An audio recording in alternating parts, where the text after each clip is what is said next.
Hello, welcome back to Kelly and Wrighty. Time to talk about the transfer window.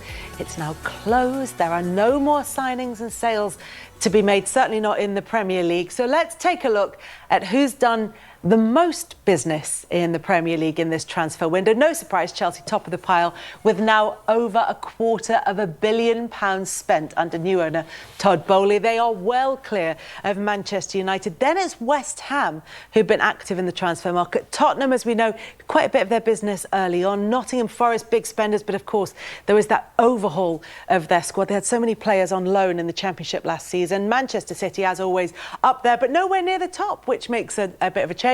Arsenal also going out spending a bit of money, as were Newcastle, as expected. Wolves also with quite a high spend, and then Leeds in there as well. So a couple of the big name teams missing from there, but have the teams who've spent the most money necessarily spent it the best? Anthony's come into Manchester United. We talked about him earlier on for over £80 million. Fofana, we talked about his move from Leicester to Chelsea. Nunez going into Liverpool, that one decided quite early on. Isak looks like it's going to be a good signing for Newcastle. Certainly the Newcastle fans hugely excited about that one. Cucurella, bit of chat about whether or not the value is there for him, but of course time will tell with that one. And Haaland, we already knew was going to Manchester City. So Richarlison, Martinez at Manchester United. Is he tall enough? It certainly looks, that's the question that we always have to ask about him. Certainly looks like he's good enough. Raheem Sterling going from City to Chelsea, and Jesus, as we talked about, making a splash at Arsenal. Looks like he's going to be a really productive signing. Who do you think then? Who's been good? Who's been bad? Who's done well? Who's going to be a big signing for their club? I like Isak at Newcastle. Another 6'4" striker, you know. The return of the number 9. Yeah, I feel like, yeah, and especially when you see the way he took his first goal, and he's unfortunate with his next chance he had, tried to dink it. I just think that at Newcastle, with the way he plays, he can play, you know, as the number 9, he could play, you know, in a counter-attacking form. He presses. He's got great skill. I think that he could be a really, really good sign. I think he's going to be a very good signing. I think for me, Aubameyang at Chelsea.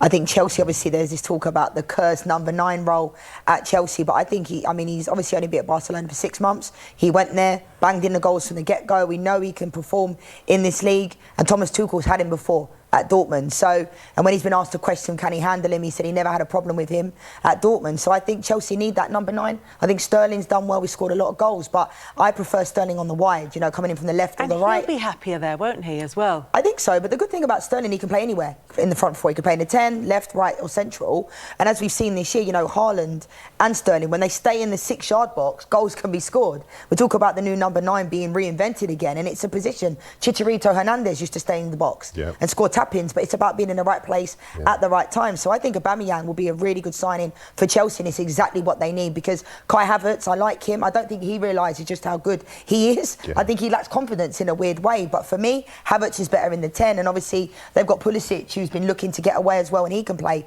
in the 10, so it'll be interesting. But I think Aubameyang, a massive signing for Chelsea. What do you think, Darren? Who's done good business in the summer transfer window? I really like Spurs' business. I think that they've bought good players. They bought them really early as well, which has given them a chance to kind of really settle down as a team. I like Basuma for £25 million. He wasn't on there, but a fantastic defensive midfield presence. Actually, he's quite a box-to-box. I love Richarlison.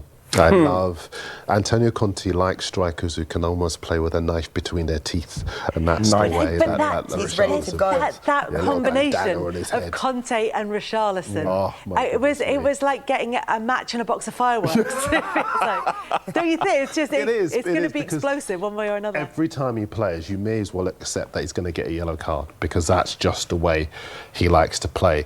And I think when Dele Alli was at his best at Spurs, he had that edge about him as well. Richarlison will score you goals. He was very unlucky not to score with the one that hit the post at the weekend, and also one that he did score, but he was slightly offside.